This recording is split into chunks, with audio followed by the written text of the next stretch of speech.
할렐루야. 우리 호사나 찬양대의 찬양과 신뢰악단의 연주 하나님께서 기쁘게 받으신 줄로 믿습니다. 오늘 날씨를 보니까 오랜만에 따뜻하고 온화한 날씨가 된 것 같습니다. 예배드리신 우리 모든 성도님들의 심령도 말씀을 통하여서 은혜 받고 심령에 따뜻함이 임하기를 바랍니다. 오늘 말씀의 제목은 하나님이 침묵하실 때라고 하는 제목입니다. 여러분이 고난과 환난을 만나서 참 괴로운데, 그래서 하나님께 간절히 부르짖는데도 불구하고 하나님은 아무 응답 없이 침묵하고 계시다면 여러분의 마음이 어떻겠습니까? 하나님은 에레미야 선지자를 통해서 이렇게 말씀하셨죠. 너는 내게 부르짖으라. 내가 내게 응답하겠고 내가 알지 못하는 크고 은밀한 일을 보이리라. 부르짖으면 응답하겠고 네가 구하는 그 비밀스러운 답을 알려주겠다. 이렇게 하셨죠. 우리 예수님도 산상수훈을 통해서 이제 그 사랑하는 자녀가 구하는 것을 주시지 않겠느냐 말씀하셨습니다. 너희가 악한 자라도 좋은 것으로 자식에게 줄 줄 알거든 하물며 하늘에 계신 너희 아버지께서 구하는 자에게 좋은 것으로 주시지 않겠느냐. 자, 그런데 내 현실은 아무리 기도를 해도, 간절히 기도해도 하나님은 침묵하시고, 마치 내가 살아계신 하나님을 대상으로 기도하는 것이 아니라 혼자 독백하는 것 같고, 정말 공허한 외침 같은 그런 느낌이 들어서 기도해도 아무 소용이 없구나 하는 그런 마음이 든다고 하면, 기도는 하나님과의 대화다, 하나님과의 교제다, 이런 말이 참 무색해지고 만들게 되죠. 자, 이렇게 하나님께서 침묵하시고, 그래서 하나님이 멀게 느껴질 때에 우리는 하나님은 정말 계시긴 한 건가? 하나님이 계시다고 하면 어찌 이럴 수 있을까라고 하는 그런 마음이 우리에게 듭니다. 많은 경우 우리가 정말 힘든 것은 우리에게 닥친 고난과 문제 그 자체 때문이 아니라, 왜 나름대로 나는 신앙생활을 잘하고 있다고 생각하는데 나에게 닥친 이러한 고난의 문제에 대해서 하나님은 왜 이런 문제가 생겼는지에 대해서 답을 구하고 기도하는데도 아무런 응답이 없나. 그 답답함이 오히려 우리를 힘들게 할 때가 많습니다. 오늘의 주인공 욥도 하루 만에 모든 것을 잃어서가 아니라 왜 나에게 이런 고통이 닥쳐왔는지 이 욥기서 37장까지 하나님이 한 번도 욥에게 나타나시지 않습니다. 37장에 이르기까지 어떤 말씀도 하시지 않아요.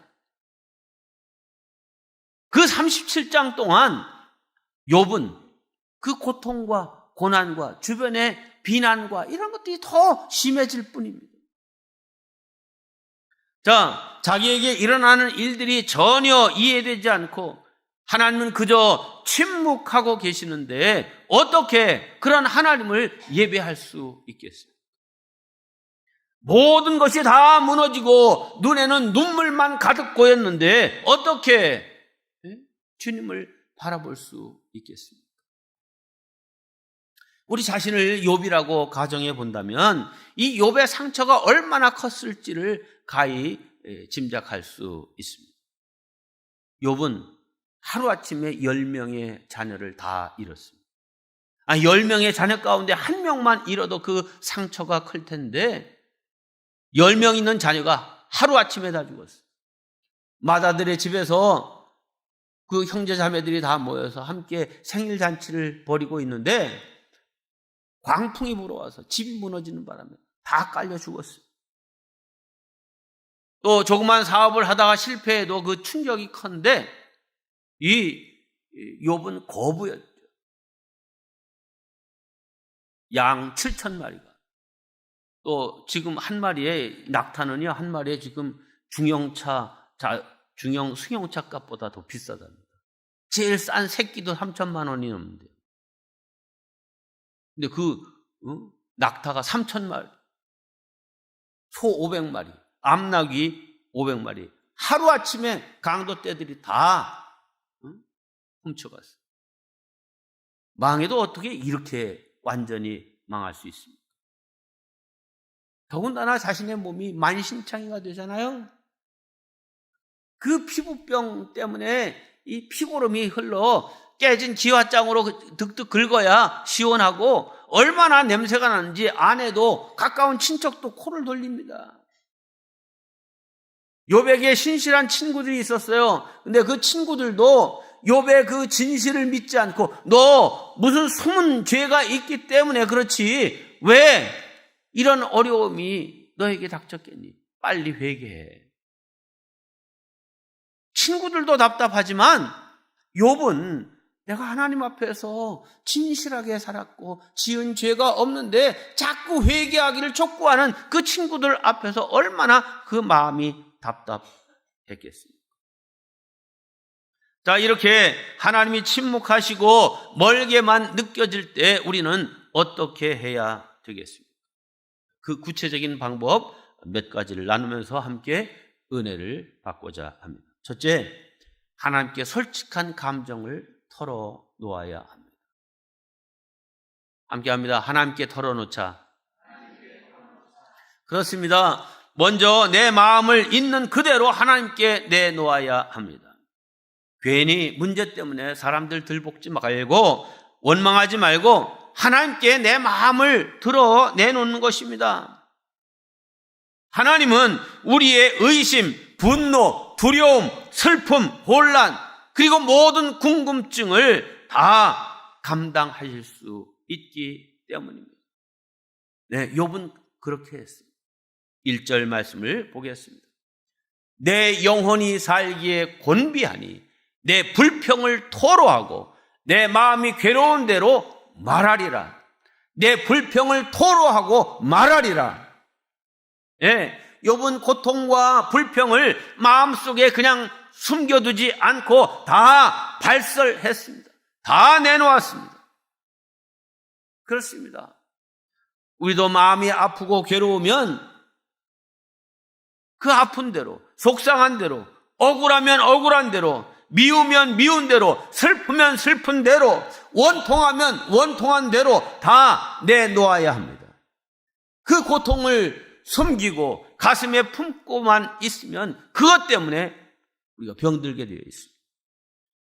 어떤 문제든지 다 하나님 앞에 내놓을 수 있기를 바랍니다. 여기서 중요한 것은 이제 하나님께 내놓아야 한다는 사실입니다. 자, 이 욥은요, 자기 속에 있는 모든 그 괴로움 다 하나님 앞에 내놓았습니다. 7장에서도 그는 이렇게 말합니다. 그런즉 내가 내 입을 금하지 아니하고 내 영혼의 아픔 때문에 말하며 내 마음의 괴로움 때문에 불평하리이다. 입을 금하지 않고 아픔 때문에 말하고 괴로움 때문에 불평한다. 자, 이 말을 표준 세번역 성경에서는 이렇게 번역했습니다. 그러나 나는 입을 다물고 있을 수 없습니다. 분하고 괴로워서 말을 하지 않고는 견딜 수 없습니다.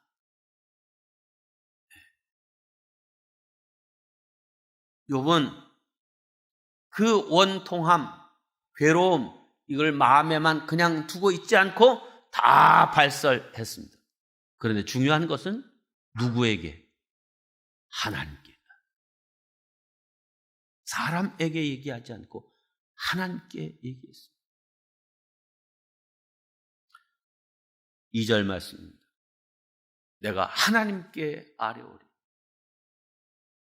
아주 간단한 한 절의 말씀이지만 여기 대단히 중요한 의미가 있습니다. 혼자 탄식하거나 사람에게 아무리 말하자면 하소연해도 때로는 그 말이, 사람의 말이 위로가 되고 또 지혜를 얻게도 하지만 근원적인 문제 해결이 되지 않을 때가 대부분입니다. 하나님을 믿는 우리 성도들은 우리 인생의 문제를 근원적으로 해결하시는 하나님 앞에 기도해야지, 내 방법, 다른 사람의 지혜, 이런 것으로 해결하려고 해서는 답이 없을 수가 많습니다. 네, 우리는 인간이기에 하나님을 믿어도 낙심할 때 있고 절망할 때 있습니다. 그러므로 하나님께 털어놓음이 필요합니다. 우리 앞에 벌어진 상황, 내가 어찌할 수 없어요. 내가 문제를 해결할 수 있으면 뭐 그렇게 고통할 이유도 없죠. 우리가 하나님을 신뢰하지만 하나님께 탄원해야 됩니다. 하나님, 나 죽겠어요. 너무 힘들어요. 견딜 수 없어요. 하나님, 날 바라보고 계시죠? 라고 외쳐야 됩니다. 하나님을 신뢰하면은 변함이 없지만 그렇다고 해서 하나님이 다 알아서 처분해 주십시오, 가만히 있어서는 안 됩니다. 이거 모순되는 이야기 같지만 그렇지 않습니다. 하나님은 우리가 어떤 불행을 만나고 힘들고 어려운 일에도 그저 기쁨과 감사로 받아들이고 모든 것을 참고 견디는 그런 사람만 사랑하실까요? 그렇지 않습니다. 반대로 당신께 마치 대드는 것 같이 하나님께 막 따지는 그런 기도를 하는 사람을 하나님이 용납하지 못하실까요? 아니요, 그렇지 않습니다. 칼릴 지브란이라는 사람이 쓴 책 몽유병 환자들이라고 하는 짧은 이야기를 소개해 드립니다. 어느 마을에 어머니와 딸이 살고 있었습니다. 근데 이 모녀는 둘 다 몽유병 환자였습니다. 몽유병이 뭔지 아시죠? 밤에 자다가 꿈을 꾸는 것 같은데 그 꿈을 실제로 행동으로 옮기는 거예요. 일어나 밖에 돌아다니기도 하고 말을 하기도 하고 사람을 만나기도 하고 하는 거죠. 자, 사람들이 보기에 이 두 모녀는 아주 친밀하고 사랑이 많은 그런 관계였습니다. 어느 날 밤, 어머니와 딸이 둘 다 각각 자기 방에서 일어나 바깥으로 나갔습니다. 걷는 것은 현실이지만 내용은 꿈속에서 지금 걷고 있는 것입니다. 그러던 중 공원에서 두 모녀가 만났습니다. 딸을 보자 이 엄마가 먼저 말합니다. 드디어 만났군. 이제 하고 싶은 말을 다 할 거야.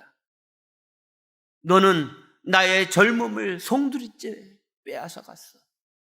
그리고 지금은 나의 폐허가 된 삶 위에 너의 삶을 멋지게 짓고 있지.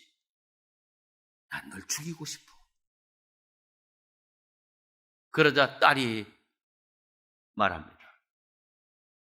오, 나의 가장 증오하는 여인이여. 세상에서 가장 이기적이고 거짓으로 가득한 여인이여. 당신은 나의 자유를 완전히 짓밟았어. 당신은 나의 삶을 당신이 원하는 대로 만들어버렸어. 나는 당신이 속히 죽길 바라고. 마침 그때 닭이 울면서 두 사람 모두 잠에서 몽유병에서 깨어나. 보니까 모녀가 공원에서 같이 서 있는 거예요. 엄마가 딸을 보면서 오, 나의 사랑하는 딸, 마치 진주와 같이 예쁘구나. 그러니까 딸 역시 네 어머니 저예요. 내가 가장 사랑하는 엄마. 이렇게 대답합니다. 두 사람 다 그 깊은 속에서는 서로를 증오합니다. 그러나 겉으로는 그 누구보다도 사랑하는 듯 대하고 있습니다. 이 이야기는 오늘 인간들의 가장 심각한 문제를 고발하고 있습니다. 우리는 속으로는 증오합니다. 그러나 겉으로는 누구보다도 친절한 척합니다. 근데 이것이 사람과 사람과의 관계에서가 아니라 우리와 하나님과의 관계에서도 이런 모습이 나타나는 게 심각합니다. 많은 경우 하나님에 대해서 섭섭하고 억울하고 원망할 일이 많지만 감히 하나님 앞에 아무런 불평을 토로하지 못합니다. 항상 기뻐하고 범사에 감사하라고 하셨으니 자기 안에 있는 모든 원망과 불평이 있지만 이것을 말하는 것이나 혹은 이것을 계속 생각하는 것은 또 다른 죄성의 발로라고 생각하고 그 원망과 불평을 꾹꾹 눌러 놓는 것입니다. 그리고 태연한 척 하나님께 예배드리고 감사와 찬송을 올립니다. 이것은 결코 건강한 신앙인의 모습이 아닙니다. 여러분, 이 모녀지간의 문제가 뭡니까? 서로 간에 불평이 있어요. 원망이 있어요. 예? 마음에 안 드는 구석이 있어요. 그렇지만 딸이라는 이유로, 엄마라는 이유로 한 번도 자기의 감정을 있는 그대로 얘기하지 않았어요.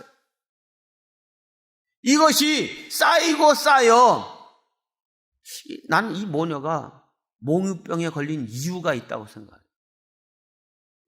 그래서 그런 지경에 이르러. 여러분, 압력밥솥에 밥을 지은 거하고 그냥 밥솥에 지은 밥하고 어느 게 맛있어요? 압력밥솥에 지은 게 훨씬 맛있죠? 왜요?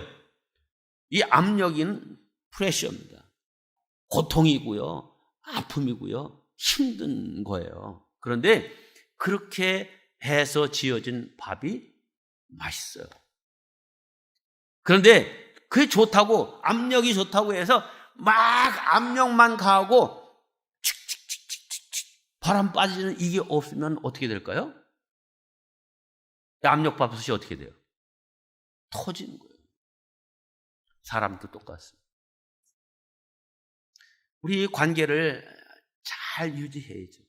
그런데 우리에게 작게나마 서로의 마음을 내어놓음이 필요합니다. 당신이 그렇게 해서 마음이 슬펐어. 내 마음이 힘들었어. 엄마가 그렇게 하면 내 마음이 너무 힘들어. 딸, 너 그렇게 하면 안 돼. 엄마의 마음도 너 생각할 줄 알아야지. 이렇게 대화를 통해서 내 속에 쌓이는 압력의 그 강도를 조금씩 분출시켜야, 그래야 이런 당신이 죽기를 바라오, 이렇게 몽유병 속에서 얘기했지만 어떻게 보면 거기에 진심이 있잖아요. 여러분, 우리의 아픔과 원망, 하나님과의 관계에 있어서도 마찬가지입니다.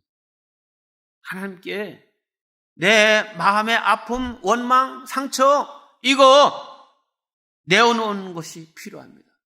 그것이 하나님을 신뢰하는 것이고 그것이 하나님을 진짜 믿는 것이기도 합니다. 믿기에 말하는 겁니다. 믿기에 솔직한 겁니다. 범죄함으로 아담과 하와 사이에 자꾸 가림이 있었죠. 하나님께 여러분의 마음을 내어놓는 것에 주저하지 말기를 바랍니다. 새벽 기도회, 금요 기도회, 우리 성도들 가운데 기도 시간에 다 우는 성도들이 있습니다. 담임 목사인 저는 왜 저분이 우는지 그 대강 사연을 압니다. 너무 애절하게 울고 기도하니까 제 목사로서의 마음은 다가가서 좀 어깨라도 두들겨 드리면서 그 머리에 손을 얹고 기도해 주고 싶은 마음이 있습니다. 많은 경우에 그렇게 하지 않습니다. 이유는 다른 사람의 말이, 그것이 목사의 말이, 또 목사의 기도가 위로가 될 수 있지만 근원적으로는 그와 하나님 사이에서 그 인생의 아픔과 문제에 그거 가지고 내 속에 있는 그 폭발되는 그런 마음을 토로함이 필요합니다. 그리고 눈물로 그 아픔의 것들을 씻겨 내려가야 됩니다. 그래야 근원적으로 문제가 해결됨을 알기에 어떻게 참는다고 표현하면 좀 그렇지만 기도해 드리기보다는 주님 오세요. 이렇게 할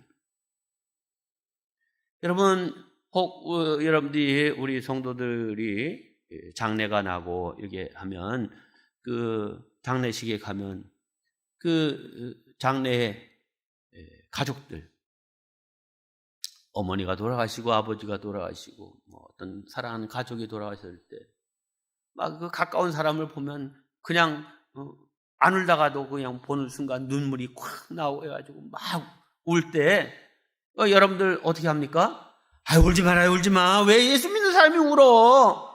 에? 천국 가는데 왜 울어? 그렇게 얘기하면 안 돼요. 오히려 그래요. 얼마나 마음이 아파. 응? 아니 별 말을 하지 않아요. 사실은 장례식 때 무슨 말을 해야 될지 모를 때가 많습니다. 네, 아무 말도 하지 않는 것이 예절일 때도 있습니다. 그분이 충분히 울고 그 눈물로 그 사람과의 돌아가신 그분과 자신과의 그런 관계 속에서 그 눈물로 그 모든 그동안의 모든 좋았던 혹은 나빴던 그런 감정들이 씻겨 내려가야 일상으로 돌아올 수 있습니다. 그래서 예수 믿는 사람도 울어야 됩니다. 예수님도 나사로의 그 죽음의 현장에서 우셨잖아요. 아니 당신이 조금 있으면 살릴 거 당신이 다 아시면서 왜 울어? 네, 여러분 하나님 앞에 솔직한 감정을 토로하는 이 일에 주저앉는 성도들 되시기를 바랍니다. 두 번째, 하나님이 침묵하시고 멀게만 느껴질 때 우리는 하나님이 어떤 분이신지에 초점을 맞춰야 됩니다. 함께합니다. 하나님께 초점을 맞추자. 여러분 내 감정이나 내 지금 기분 혹은 나에게 닥쳐진 이 상황에 초점을 맞추다 보면 하나님에 대한 신뢰, 하나님에 대한 믿음, 하나님이 사랑이신 분임을 잊어버리게 됩니다. 우리 믿음의 사람들은 상황이 아무리 어렵고 힘들어도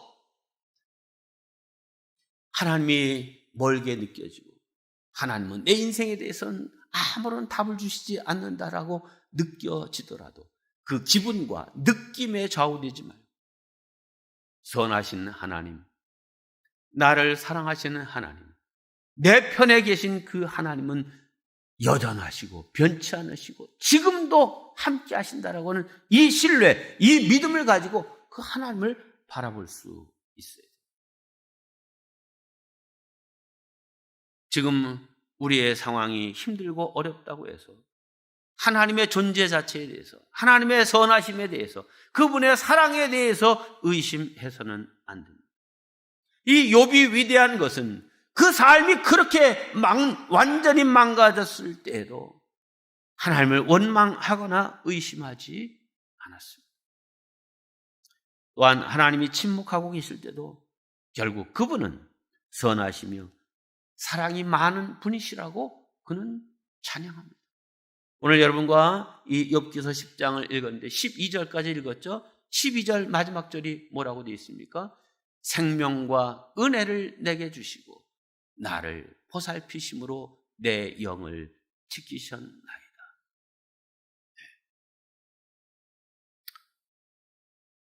아니, 화면 다시 잠깐. 자, 좀 보세요. 생명과 은혜를 내게 주셨어요? 주셨지. 주셨는데 지금도 계속 그런 거예요? 나를 보살피심으로. 보살폈는데 그래 자식이 10명이 다 죽고 그냥 재산이 다 날아가고 그렇게 심한 병에 걸리고 아내가 저주하고 도망가고 친구들이 다 등을 돌리고 있습니다. 그런 속에서도 하나님이 내 영을 지키나이다. 대단한 고백이죠. 이 고백만이 아니에요. 37장까지 아무런 하나님의 대답이, 응답이 없다고 말씀드렸어요. 그런데 이 욥기서의 37장까지 보면 욥은 이 본문 말씀뿐만 아니라 계속해서 하나님을 찬양합니다. 당신은 전능하신 분이십니다. 당신은 내 삶의 모든 구체적인 부분까지 다 아시는 분이십니다. 내 삶에 좋은 계획을 갖고 계신 분입니다. 마침내 나를 구원하실 분이십니다. 이렇게 고백하고 있습니다. 네, 하나님이 침묵하시고 하나님이 멀게 느껴질 때 우리가 해야 할 최선은 내 닥쳐진 환경과 상황, 그 문제에 우리의 시선을 집중하는 것이 아니라 눈을 들어 선하신 하나님은, 내 상황은 어렵지만 그 선하신 하나님의 본성과 그 하나님은 결코 변치 않고 어제나 오늘이나 동일하신 분이시고 지금도 나와 함께 계시고 지금도 나를 이제 그 미래를 만들어 가시고 계신 그 하나님이심을 신뢰해야 합니다. 이런 믿음이 욥과 같은 위대한 신앙의 사람이 될 수 있습니다. 우리가 참 감사한 것은 우리는 욥 이후의 인생을 살아가고 있습니다. 나에게 닥쳐진 인생의 고통, 아픔, 이유를 알 수 없는 그런 문제? 욥은 그 선대에 누가 그런 경험을 했었다고 하면, 그래, 그런 고통 속에서도 이겼더니 하나님께서 마침내 복을 주시는, 해결해 주시는, 이걸 경험했다면 의지할 바가 있잖아요? 근데 욥은 그게 아무것도 없었는데도 그 믿음을 지켰어요. 우리는 욥을 생각하면 우리 인생의 모든 어려운 문제들을 신앙 안에서 해석할 수 있는 길이 있음에 감사하고 우리의 초점을 하나님께 두는 성도들 되시기를 바랍니다. 마지막 세 번째, 하나님이 침묵하시고 멀게 느껴질 때 우리가 해야 될 일은 약속을 지키시는 하나님을 믿어야 합니다. 함께합니다. 약속을 지키시는 하나님을 신뢰하자. 영적으로 메마른 시간을 지날 때에 우리는 우리의 감정이나 우리의 상황에 매여 있는 자들이 아니라 하나님의 신실하신 약속, 그것을 지키시는, 그리고 이루실 능력이 있으신 그 하나님을 바라봐야 됩니다. 하나님은 뜻이 있으셔서 나를 더 깊은 신앙의 사람으로, 더 높은 신앙의 사람으로 세우기 위해서 이런 고난의 통로를 지나가게 하시는구나, 이렇게 생각해야 됩니다. 욥은 정말 환경적으로는 어떤 확신도 가질 수 없는 그런 상황이지만 하나님의 말씀을 붙들었습니다. 그는 이렇게 고백합니다. 내가 그의 입술의 명령을 어기지 아니하고 정한 음식보다 그의 입의 말씀을 귀히 여겼도다. 그는 뜻이 일정하시니 누가 능히 돌이키랴. 그의 마음에 하고자 하는 것이면 그것을 행하시나니 그런즉 내게 작정하신 것을 이루실 것이라.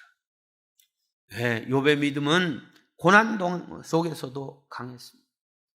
하나님의 말씀에 대한 이러한 믿음 때문에 욥은 그 어떤 환경 속에서도 신실함을 잃지 않았습니다.